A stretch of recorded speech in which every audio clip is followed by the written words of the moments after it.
Alors bonjour à tous. Dans ce tuto, je vais vous présenter comment appairer vos tailles créées en à un avatar qui correspondra aux dimensions euh, que vous avez créées.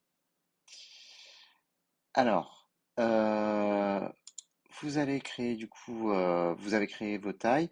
Il reste plus qu'à mettre ici vos marges de couture avec l'outil de marge de couture qui se trouve ici et de mettre vos crans, de les placer aux endroits stratégiques euh, où vous souhaitez avoir vos crans.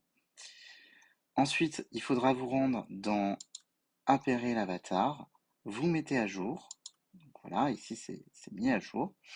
Vous allez par exemple pour la taille 36, euh, appareiller l'avatar, mais là vous cliquez surtout pas sur la forme 3D, ça on le fera après. Donc vous allez faire ajouter une taille d'avatar. On va aller chercher l'emplacement où se trouvent nos fichiers taille. Donc ici, j'ai sélectionné le 36, donc je vais prendre le 36, je lui incorpore le 36, et ainsi de suite pour les tailles, donc ajouter une taille d'avatar. Donc là, celle-ci, on n'a pas besoin d'y toucher, c'est surtout la taille 40. Donc la taille 40, vous mettez ajouter un fichier taille, et là, vous mettez la taille 40, la taille 42, et voilà. Alors, pour la taille 44, alors ici, c'est pas bon, c'est parce que pourquoi ça a fait ça. Ensuite, le problème étant que on a assigné une taille, mais on n'a pas mis les avatars correspondants. Normalement, ça reprend automatiquement l'avatar de départ, c'est-à-dire celui-ci, mais on pourrait très bien lui dire à varier la forme d'avatar, et on va aller chercher, par exemple, je vais prendre Emma. Voilà. Ça va aller chercher pour la taille 36 et la taille 40, bah, c'est celui que j'avais mis là de toute façon. Donc je vais mettre Emma et appareiller la forme 3D à Emma toujours. Donc ça, on fait ça pour toutes les tailles. Ensuite, vous allez dans Éditeur et vous allez dans Révision. Donc ça met un peu de temps, ça calcule, ça mouline un peu. Il faut le laisser travailler. Et là, en fait, dans Révision, c'est un outil qui est assez génial. Bon, là, vous voyez, ça met pas bien comme on veut, hein, mais c'est parce que il va falloir simuler. Hop, et voilà, notre jupe, du coup, s'adapte en fonction des tailles de notre avatar qu'on a assigné. Et dans cette fenêtre, en fait, d'éditeur, de révision, vous pouvez enregistrer en tant que fichier image ce que vous avez créé en fichier taille. Alors, ici, si je suis sur ma taille 36, je peux très bien m'amuser, voilà, à zoomer sur ma jupe. Je peux très bien lui assigner des propriétés, la surface monochrome, etc. Pour voir comment ça rend. Donc moi, ce qui m'intéresse, c'est la texture épaisse. J'ai une carte de tension et de contrainte, si je dois faire un rapport de ce qui ne va pas à mon modéliste. Ici, alors c'est pour changer, réinitialiser la mise en page. Ici, je peux mettre en différents formats, si je veux un format horizontal d'affichage. Alors ici, on était en format d'enveloppe, hein. C'est ce qui est vraiment recommandé. Ici, c'est pour passer en mode plein écran. Donc là, c'est à vous de repasser en normal en cliquant. Je peux très bien décider de ne pas ou d'afficher mon avatar mais en surface monochrome pour vous laisser place vraiment qu'aux vêtements. Le maillage, c'est très intéressant de le montrer. Une fois que tout est basculé, alors je peux bien sûr, si je glisse avec mon clic droit, je peux bien sûr tourner pour prendre une photo de la partie que je souhaite montrer. Alors, pour enregistrer, c'est tout simple. Vous faites sauvegarder et là, vous enregistrez, ça va vous enregistrer dans toutes les tailles votre photo ici présente dans les vignettes. Voilà.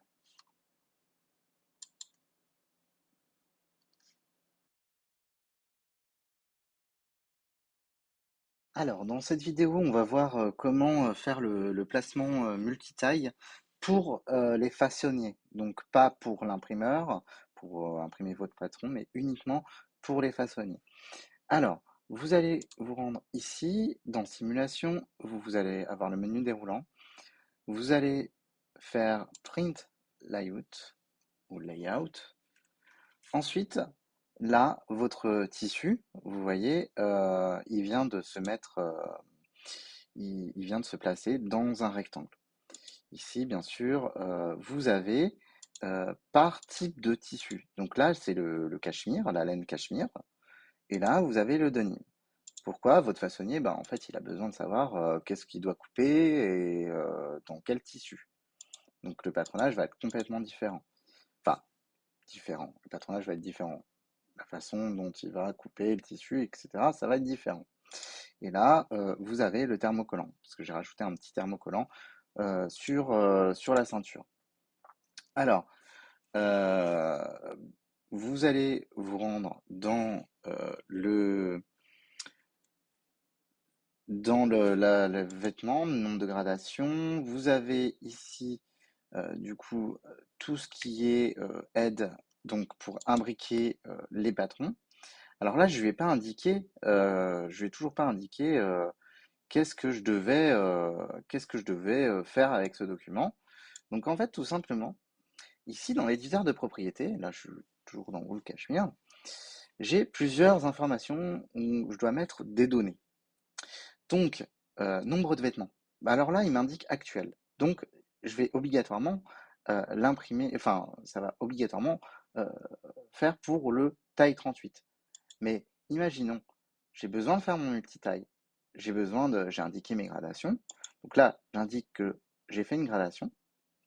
Qu'est-ce que je veux faire comme gradation? Donc là, je vais cliquer, je retourne, hop, j'ai cliqué là-dessus, sur le Select Grading. Et ici, je vais lui indiquer, donc c'est bien le groupe 2, je vais lui indiquer que je veux un 36, un 38, un 40, un 42, un 44. Si je tape sur Total 1,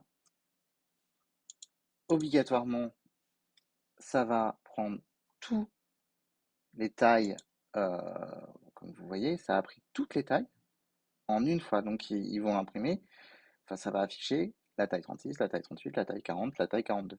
Mais je peux très bien lui dire, en fait je veux pas le 40, ou le 44 m'intéresse pas. Donc je taperai 0 et je ferai entrer. Donc là j'ai mis OK. Donc ça a bien calculé qu'il y a 5 tailles à imprimer. Alors les coloris. Alors les coloris, tout simplement, ici ça vous permet, quand on sélectionne, quand on va apprendre le colorway, de sélectionner les différentes couleurs qu'on veut éditer. Parce que bien sûr, au bout d'un moment, il y a le chef de produit qui va dire, en fait, tu peux pas développer tout le colorway, il va falloir que tu prennes la A et la couleur C. Donc là, ça sera à vous de sélectionner pour avoir le prix estimé. Alors, on va revenir dans l'éditeur de propriété. Il va bien s'afficher.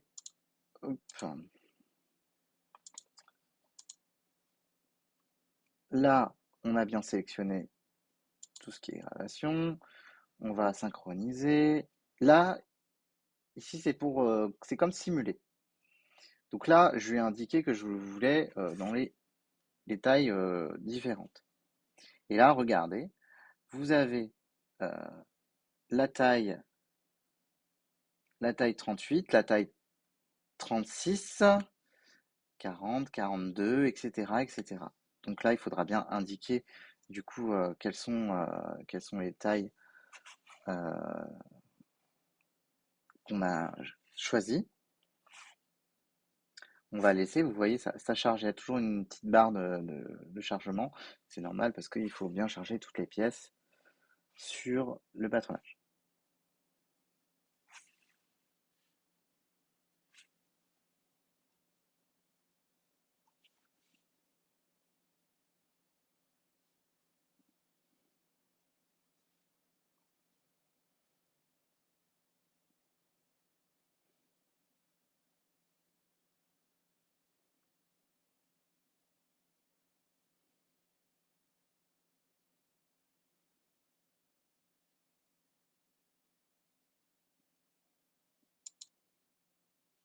Alors, on va revenir dans l'éditeur de propriété.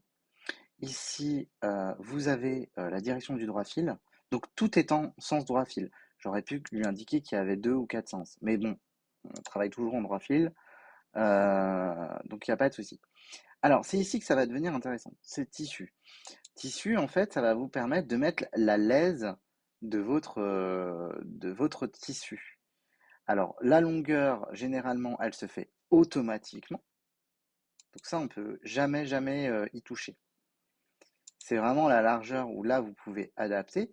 Par exemple, quand on va imprimer,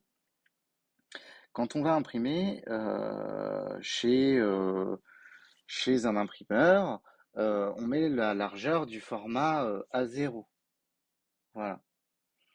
Donc ça doit être 94 ou je ne sais plus. Donc voilà. L'espace tampon qui se trouve ici, l'espace tampon, en fait, c'est l'espacement entre vos pièces. Pourquoi on va éviter de chevaucher les lignes. Alors là, par contre, si je lui indique, ben, je veux 2 centimètres ou non, on va mettre, oui, si 2 centimètres d'espacement, et ben, si je relance ma simulation, obligatoirement, alors là, ça charge toujours, obligatoirement, en fait, ça va comprendre cet espacement. Donc ici, vous avez bien 2 centimètres entre chaque patron. C'est une sorte de marge de sécurité. Alors, ça, bien sûr, c'est du placement multitaille, très très utile pour votre façonnier. On va voir par la suite comment on peut imprimer un patron gradé ou imprimer un patron euh, depuis, depuis un fichier PDF.